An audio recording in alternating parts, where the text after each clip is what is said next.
സപ്ലൈകോയുടെ ഇന്നത്തെ ബാധ്യത എത്രയാണെന്നറിയാമോ? കണക്കുകൾ പറയുന്ന 5000 കോടിയോളമാണ് സപ്ലൈകോയുടെ ഇപ്പോഴുള്ള സാമ്പത്തിക ബാധ്യത.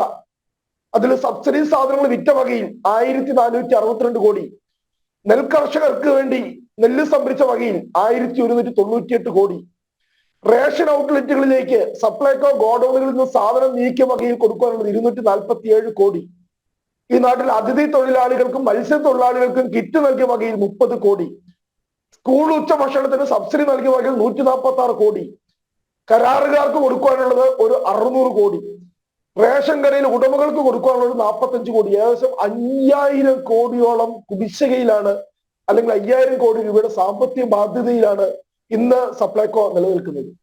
സപ്ലൈകോയിലെ 13 ഇനം അവശ്യ വസ്തുക്കൾ കിട്ടുമെന്നാണ് ബഹുമാനപ്പെട്ട മുഖ്യമന്ത്രിയും മന്ത്രിയും ഒക്കെ പറയുന്നത്.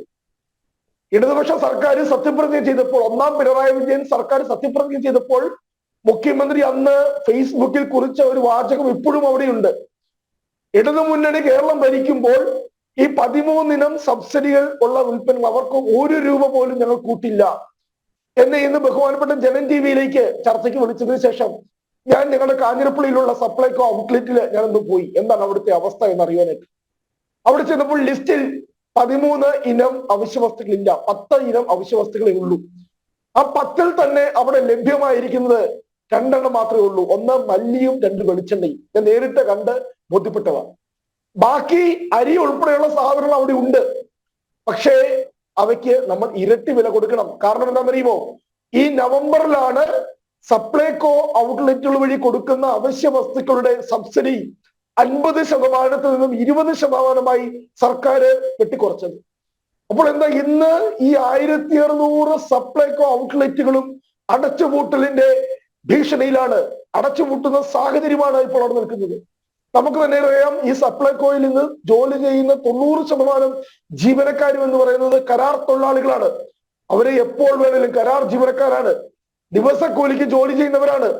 അവരെ എപ്പോൾ വേണമെങ്കിലും KSRTCക്ക് ഉണ്ടായതുപോലെ ഒരു ബാധ്യത സപ്ലൈകോ അടച്ചുപൂട്ടിയാൽ സർക്കാരിനുണ്ടാവില്ല. കാരണം കരാർ ജീവനക്കാരെ, ദിവസ തൊഴിലാളികളെ പറഞ്ഞു വിടുവാനായിട്ട് വളരെ എളുപ്പമാണ്. ആ പാവങ്ങളുടെ ഭാഗത്തുനിന്ന് വലിയ പ്രതിഷേധമൊന്നും ഉണ്ടാവില്ല. കാരണം എന്താ, അവർക്ക് പെൻഷൻ ഇല്ല, ഗ്രാറ്റുവിറ്റി ഇല്ല, മാസശമ്പളമില്ല. ഓരോ ദിവസം കൊടുക്കുന്ന തുച്ഛമായ വേതനം കൊണ്ടാണ് അവരൊക്കെ ജീവിച്ചു പോകുന്നത്. എപ്പോൾ വേണമെങ്കിലും സർക്കാരിന് അവരെ പറഞ്ഞു വിടാം.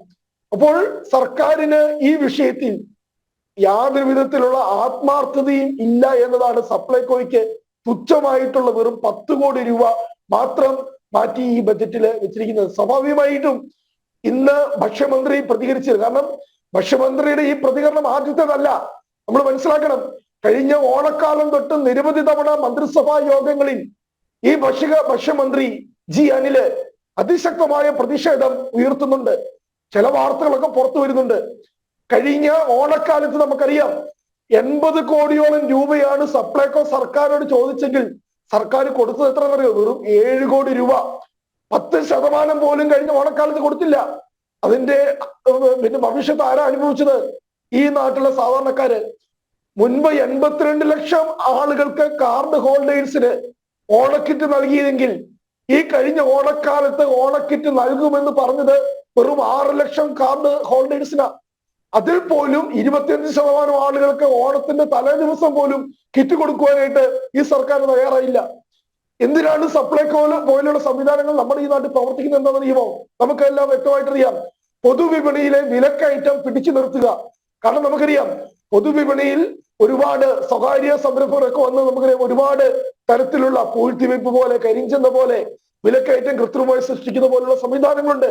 അതിന് തടയിട്ടുകൊണ്ട് പാവപ്പെട്ടവന് അവശ്യ വസ്തുക്കൾ മിതമായ നിരക്കിൽ കൊടുക്കുന്നതിന് വേണ്ടിയിട്ടുള്ള സംവിധാനമാണ് സപ്ലൈകോ.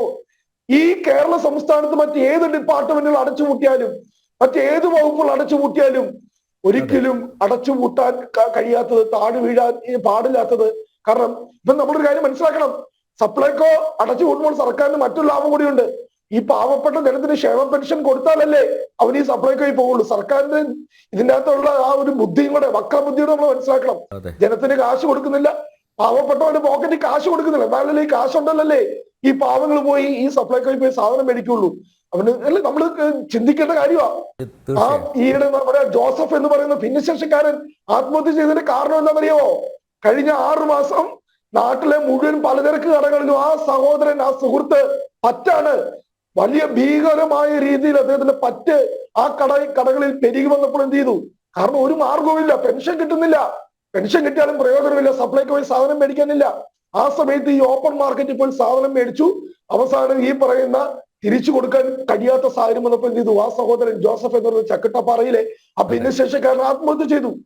അപ്പോൾ കേരളം എങ്ങോട്ടാണ് പോകുന്നത്? ഇവര് പറയുന്ന കേരള ബദൽ എങ്ങോട്ടാണ് പോകുന്നത്?